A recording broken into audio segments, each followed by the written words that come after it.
Let's be real. As a Christian guy, when you're looking for a potential partner, of course, there are some things that are locked into your mind that you're looking for. You want to be attracted to them. You want them to be, generally a godly person, someone that follows Jesus.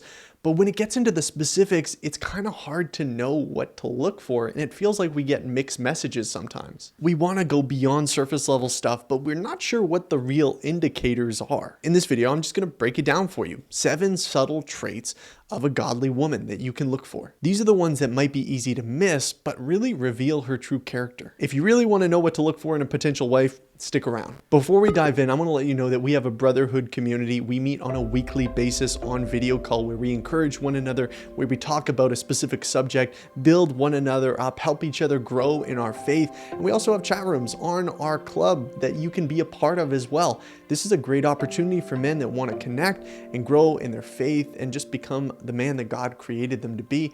You also help out the ministry by signing up on the Kindred Brothers Club. So join us down below. Now, before I get into the first quality here, I need to make something very, very clear. I don't want you entering this video, writing down all of these characteristics, holding this as a list of everything that your future wife must embody, because the reality is there is no one that will embody all of these perfectly, not even close. And if you look at yourself, which we're going to talk about too in some self-evaluation, you're going to recognize that, you know what, I don't embody all of these things perfectly. The truth is that you're using this as a grid to see things that you wouldn't necessarily see in a person, to identify and discern a little bit deeper than you normally would, to pick up on those things and those areas of growth that she's really focused on. In the midst of this, I want you to approach this with grace, just as you would hope that she would look at you and your life and your shortcomings with grace as well. That doesn't mean we don't have any standards, but it's that we're not delusional about where we're at personally too. You're not going to find a perfect woman, and you're not a perfect man. With that disclaimer out there, we're on the same page. Let's begin with the first characteristic: quiet confidence. Quiet confidence. And why do I put the quiet in there? Well, in worldly standards, confidence is often characterized by loudness, boastfulness, showboating. It's in self-promotion, how I can get attention and love and affection from other people to feed my insecurities, to show that I'm adequate, to show that I'm the best. And then there's an element of self-deception, to really convince yourself into believing that you are the best, that you are the coolest. That's worldly confidence. How we often see this in young women is it's loudness and immodesty. It's I'm going to be the most boisterous, the most loud in order to get attention. And then immodesty, we all understand that piece in getting men's attention and affection. It's a useful tool, but it demonstrates not godly confidence. In 1 Peter 3, verse 3-4, it says, "Do not let your adorning be external, the braiding of hair, the putting on of gold jewelry, or the clothing you wear, but let your adorning be on the hidden person of the heart with imperishable beauty, of a gentle and quiet spirit, which in God's sight is very precious." So this verse focuses that it shouldn't just be on the external, which is what immodesty focuses on. It's look at me, look at my body for attention. And then it also talks about this quiet spirit that is very precious in God's sight. This is kind of the opposite of worldly confidence. So what do we replace it with? Significance and security. Significance and security in God. I'm significant in God's sight because I'm created in His image. I am a child of God, and I am secure in His love. That's where our quiet confidence can flow from. Okay, next one here is humble teachability. Humble teachability. Is this person open to correction? And here's what I would say is there are some guys that want to be the one who's going to correct her, and they're looking to see if she's open to that kind of correction.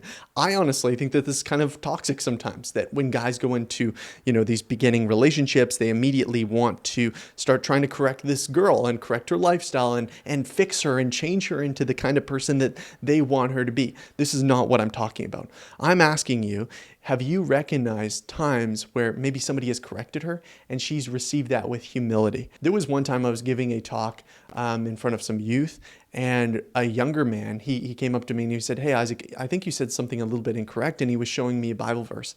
And honestly, I was prideful in that moment. I kind of blew him off and I said, oh yeah, I know that verse. I know that verse. I know what you're talking about. I blew off that guy because of my pride. Proverbs 1 verse 5 says, let the wise hear and increase in learning, and the one who understands obtain guidance. Is she open to being corrected? How does she respond to that? Does she respond in pride or avoidance or even aggression? How do you respond? Do you, like me, struggle with correction? It's something to keep in mind. To ask God to humble your heart, that you would be receptive to his discipline and the correction of others. The next one here is perceptive listening. We live in such a loud culture where everyone needs to say everything and share their opinion constantly, but the people that can listen in a deep way, they stand out and they actually make a really powerful impact in the lives of people because it's such a different way of interacting. James 1:19 says, know this, my beloved brothers, let every person be quick to hear, slow to speak, and slow to anger. Now, I have struggled with this over the years because I really have valued what I have to say. Like, I do this as a job, right? So you'd think I'd get enough of it, but I find myself slipping into this where I'm just waiting for somebody to finish what they're saying about this political issue or this cultural issue, because what I'm about to say is going to be so amazing, is going to blow everybody's minds. But I've had to train myself to recognize, okay, I have a thought here, and this might be helpful, but let me just withhold it for a little bit, to train myself, even if it's helpful for the conversation, to just intentionally say, I'm not going to say anything in this regard. And the only thing I'm going to do is I'm going to ask a question, is I'm going to ask, oh, what do you mean by that? Or what do you think about this? Okay, before we get in the next thing, a lot of people struggle with this. They struggle with this and they don't know what to do. They feel alone. They feel in the dark, they feel ashamed, and it feels like as many times as it takes them to, find a little bit of freedom, they fall right back into it as well. But they just want to kick it. They just want to kick it once and for all, and maybe you're in that boat. I want to introduce to you Covenant Eyes. Covenant Eyes is an accountability software that will help you break free. Trust me, men and women from all across the world have used this software and it's helped them, right? It's not the only thing that you should do in your battle against pornography and lust, but it is a helpful, practical step. I have a 30 days free link in my description. You can sign up there for 30 days for free, and trust me, I believe it will help you and revolutionize your battle against this stuff. Okay, now to the next trait, gentle correction. This is kind of the flip side to the other one that was, okay, can you receive criticism? The second one is, can you give correction? A lot of folks, and men and women, are people pleasers, and they don't want to enter any kind of conflict. They're just going to let it slide, and they don't want to have any, confrontation. But as Christians, we're called to speak the truth in love and humility. It doesn't just mean that we should just gloss over everything and be a pushover and never, address anything. No, we can do that in love. So have you seen her in moments? Maybe you haven't because you don't know her well enough, but maybe you do. Maybe you've been in contexts where you've seen her give even just a gentle piece of correction. An example of this, maybe you're in a Bible study and somebody gives kind of a false interpretation of a particular Bible verse, but perhaps she kind of lovingly comes in and says, oh, I can understand why you think that. Maybe I used to think that, but I learned this and this and this, and this is why I think this is saying this. Just a kind way of saying it. It's not about being aggressive or being a know-it-all. It's just about kindly pointing someone towards truth. Now, why is this an important trait? Well, if you are going to get in a relationship with this woman, you want her to be able to call you out on your stuff when you make a mistake, when you are doing something incorrectly. Doesn't mean you want somebody that's constantly nagging you and tearing you down, but can she do it in a kind way? Now, this is, on the flip side, this is one of the red flags. If you see a woman that is constantly tearing down the people around her, criticizing them, that's the kind of woman that you're inviting in your home that's going to be doing that for you first and foremost. That's a dangerous thing. The next one is resourceful stewardship.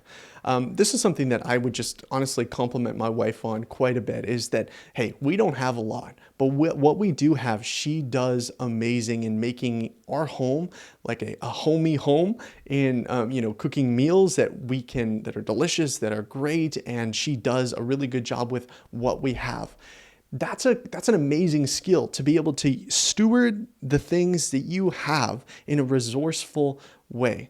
Do you recognize that in her? Now, what about you? Do you have that skill as well? Can you take small things, maybe even the little that God has given you, and use it in a powerful way and steward it in a wise way. So often we can get caught up in discontentment. Oh, if only I had this. Even if only I had more, I would be able to do so much more with it.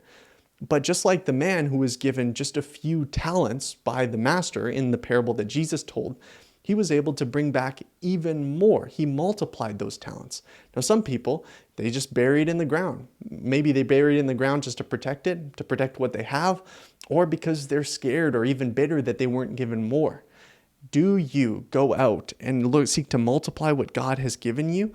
Not only financially, but just in the material things or the time that you have. Are you stewarding what you have well? The next trait is inner radiance. I don't know if I could quantify this one as easily, but it's joy and peace despite circumstances. You've identified them going through a difficult time, and yet they've been able to radiate. Even things are difficult, and even though there's emotions that are real there, you've seen them persist in joy and peace despite their circumstance. The last one here is a spirit of encouragement. Do you recognize this in the person that you're interested in? Are they encouraging to people, or do they tear down people behind their back? Are they stuck in gossip? Do they see other people's successes as their successes? Are they cheering people on? Now, not everybody has the gift of encouragement, but everybody can encourage. To focus on listening well and encouraging people in powerful ways. You can only encourage when you understand the person, when you recognize what they need to hear in that moment. I want to hear from you. What would you add to this list, and which one of these was most eye-opening for you? Thanks for your time and trust as always, and until next time, keep pursuing the mission.